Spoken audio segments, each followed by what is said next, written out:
So take us back to when you started creating the technology for Vape-Jet. I imagine that this started before you actually had a company. Yeah. Yeah. Yeah. When did you start creating the technology? I remember at least 2.5 years ago, I was just playing around with ideas and made a little functional prototype out of balsa wood and a syringe just to get the idea out of my head. And then that got shelved for a year while I worked on other things. And then I pulled that out of the idea drawer again and started working on it in my spare time and really saw, that there was a market demand for it. And that was about a year and a half ago. So I did a little bit more work. I brought it a little bit, and I did a little bit of validation testing. I built a very, very, very basic prototype. It did what it said it would do and not much else other than that. And then I put up a website.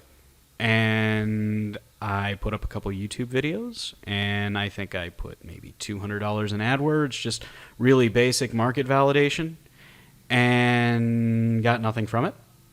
And about a month and a half later, my very first customer called me out of the blue and said, "Hey, does this thing actually exist, or is it just renders in a video?" And I was like, "No, it exists. It's on my desk, but it's not a product." And he said, "What would it take to make it one?" And that was about, I'd say, just under a year ago now was when he called me out of the blue. And we formed a really good working relationship after that. But, that's kind of the timeline of how everything got started. There was an idea, a tiny bit of market validation that I honestly had forgot about and wasn't even a thing. And then a phone call, and started working on it part-time, more thoroughly for about the next 2-3 months, got a much better prototype together, and then finally saw everything, met my co-founder, and jumped into it head first, quit my job, and started doing this full time. Wow. Yeah, I think that's in line with one of the things I always say is you have a business when you have customers, right? So it's like that first customer, and that often happens, that it's that first customer that essentially puts you in business. Mm-hmm.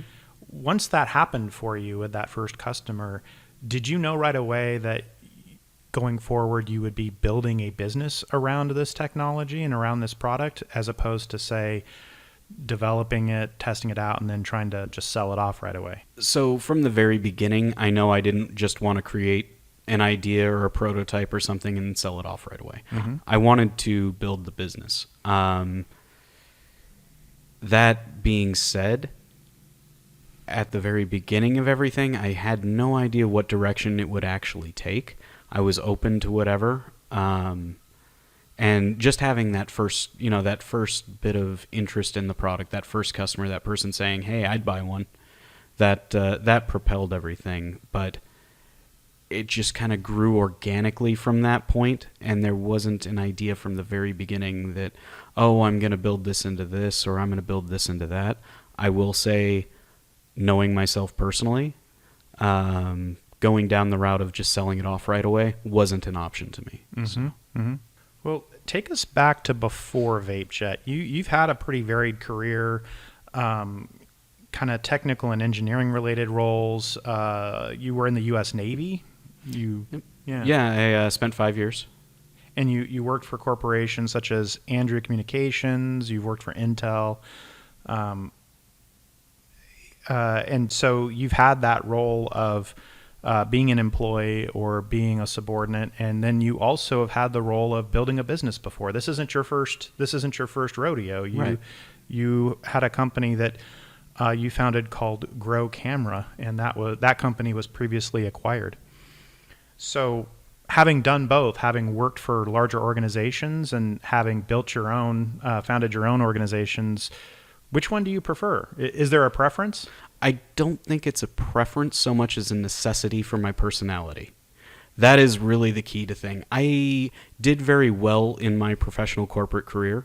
I'm really proud of that career. I accomplished a lot of things. I was the youngest person in a lot of aspects in that company, and I was really proud of what I accomplished. But I spent that entire time kind of fighting to do things in my own way. I've always been someone who I live my life by the motto, it's easier to ask forgiveness than permission. And that doesn't do well in some rather larger organizations. And I've learned for myself it's not a preference. I mean, if it's preference and I could go home at, I don't even want to say that, but the choice between going home at 5 p.m. and putting your phone on silent and being able to push everything away, or having what you're doing consume your life, I'd take it. I'd take option 2 any day, but that's a personality thing. So, yeah, that the professional corporate experience, the technical and engineering roles I was in, they provided me a lot of great experience. I'm really proud of what I did there, but from the very beginning, it wasn't a good fit. It just wasn't a good fit for my personality. No, I think that's there's a who I call my virtual mentor, somebody I listen to a lot named Gary Vaynerchuk. I don't know if you've listened to him. Yeah, I have. Yeah. But yeah, that's what he calls the true bred entrepreneurs, the ones that just can't feel like they can't breathe unless they're kind of building their own thing. And yeah, you exhibit that in exactly kind of what you're relating.